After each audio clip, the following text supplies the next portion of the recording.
வணக்கம், welcome to the Kannan electronics. நான் Kannan D. நீங்கள் வீடியோவில் பார்த்துட்டு இருக்குது பார்த்தீங்கன்னா மைக்ரோமேக்ஸ் 32 இன்ச்சு எல்இடி டிவி. இந்த டிவியில் பார்த்தீங்கன்னா இப்போ நான் வந்து பவர் ஆன் பண்ணிருக்கேன்,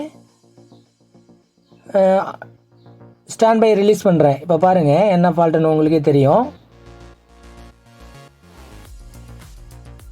பார்த்தீங்கன்னா லோகோ பார்த்தீங்கன்னா 1 செகண்ட் வந்துடுதும் ஆஃப் ஆகிடுது. இதுதான் ஃபால்ட்டு. அதாவது ஒரு டைம் மட்டும் பிளிங்க் ஆகிட்டு டிவியே டோட்டலாக ஆஃப் ஆகிடுது. இந்த ஃபால்ட்டை எப்படி சரி பண்ணுறதுன்னு இந்த வீடியோவில் டீட்டெயிலாக பார்க்கலாம்.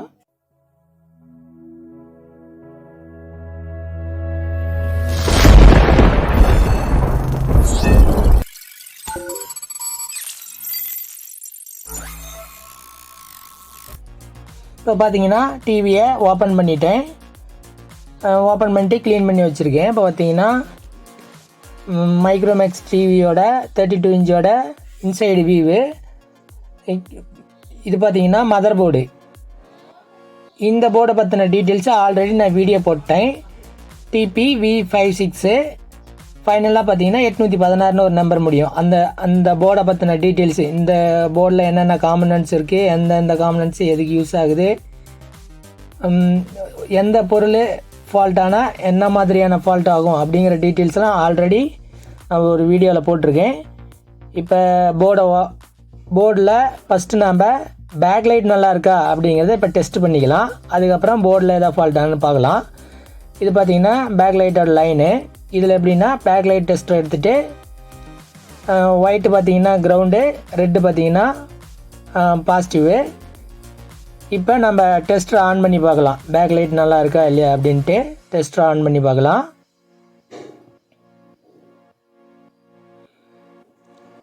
டெஸ்டர் ஆன் பண்ணால் 24 வோல்ட்டு காட்டுது. 24லேருந்து அப்படியே கொஞ்சம் கொஞ்சம் இன்க்ரீஸ் ஆகிட்டே போகுது. ஒரு 30 வோல்ட்டு அந்த ரேஞ்சுக்குள்ளே இருக்குது. பேக் லைட் நல்லா தான் இருக்குது, எரிஞ்சிட்டு இருக்கு. பேக் லைட் கம்ப்ளைண்ட் கிடையாது. அதனால் இப்போ இது வந்து போர்டில் தான் ஃபால்ட் இருக்கும். ஒன்றே ஸ்டாண்ட் பை ஃபால்ட் இருக்கலாம், இல்லைன்னா கெப்பாசிட்டர் ஃபால்ட் இருக்கலாம். பாருங்கள், நீங்கள் அந்த போர்டை நல்லா ஜூம் பண்ணி பார்த்தீங்கன்னா உங்களுக்கே அந்த ஃபால்ட்டு தெரியும். பார்த்தீங்கன்னா இங்கே 3 கெப்பாசிட்டரும் பார்த்தீங்கன்னா கொஞ்சம் உப்புன மாதிரி இருக்குது.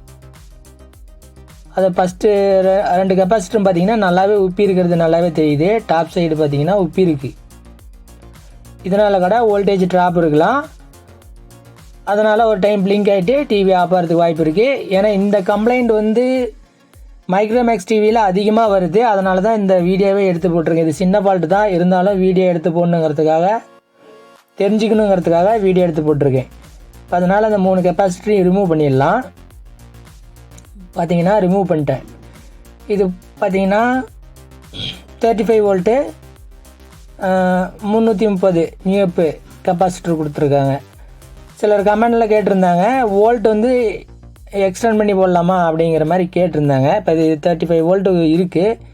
நம்ம வேணும்னா 50 வோல்ட்டு கூட போட்டுக்கலாம், 63 வோல்ட்டும் போட்டுக்கலாம். ஆனால் என்ன ஒரு ஃபால்ட்டுனா, சப்போஸ் வோல்ட்டு அதிகமாக வந்ததுன்னா கெப்பாசிட்டர் எதுவும் ஃபால்ட் ஆகாது, ஆனால் போர்டில் ஃபால்ட் ஆகிறதுக்கு வாய்ப்பு இருக்குது. அதனால் கரெக்டான வோல்ட் இருக்கிறதா பார்த்து போட்டுக்கோங்க.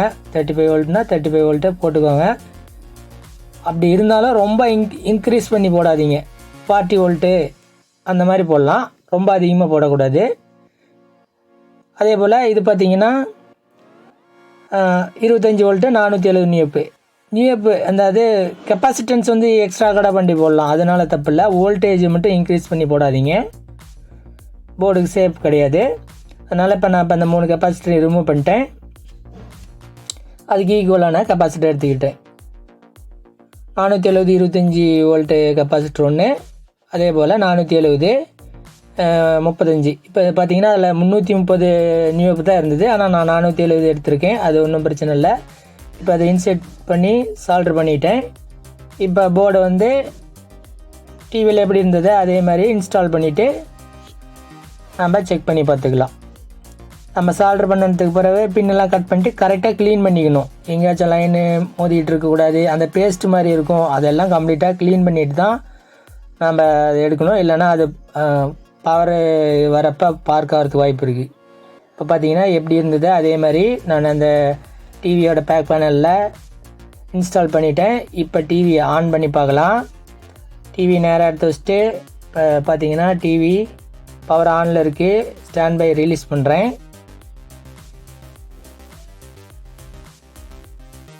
இப்போ பார்க்கலாம் லோகோ கரெக்டாக வருதா ஆன் ஆகுதான்னு பார்க்கலாம். இப்போ பார்த்தீங்கன்னா சரியாக வந்துருச்சு. முன்ன வந்து ஒரு டைம் மட்டும் பிளிங்க் ஆகிட்டு ஆஃப் ஆகிடுச்சு. இப்போ பார்த்தீங்கன்னா கரெக்டாக ரன் ஆகுது. டிஸ்பிளேவும் வந்துருச்சு. இது போல் கம்ப்ளைண்ட்டை நம்ம ஒவ்வொரு ஸ்டெப்பாக தான் பார்க்கணும். இப்போ இதில் பார்த்தீங்கன்னா ஈஸியாக போயிடுச்சு. நம்ம எதுவும் மல்டிமீட்டரே யூஸ் பண்ணல, ஈஸியாக ரெடி பண்ணிட்டோம். அதனால் இதே தான் ஃபால்ட் இருக்குன்னு சொல்லிட முடியாது. இதுக்கு வந்து ஸ்டாண்ட் பை ஃபால்ட் இருந்தாலும் இருக்கும், ப்ரைமரி சைடு ஏதோ ஒரு கெப்பாசிட்டர் ஃபால்ட் இருந்தாலும் இந்த மாதிரி இதே சேம் கம்ப்ளைண்ட் வரதுக்கு வாய்ப்பு இருக்குது. அதனால் ஒவ்வொரு ஸ்டெப்பாக தான் நீங்கள் பார்த்து ரெடி பண்ணிக்கணும். இது போல் நிறைய டெக்னிக்கல் டீட்டெயில்ஸ் தெரிஞ்சுக்க நம்ம வீடியோ ரெகுலராக பார்த்துட்டே இருங்க. நன்றி, வணக்கம்.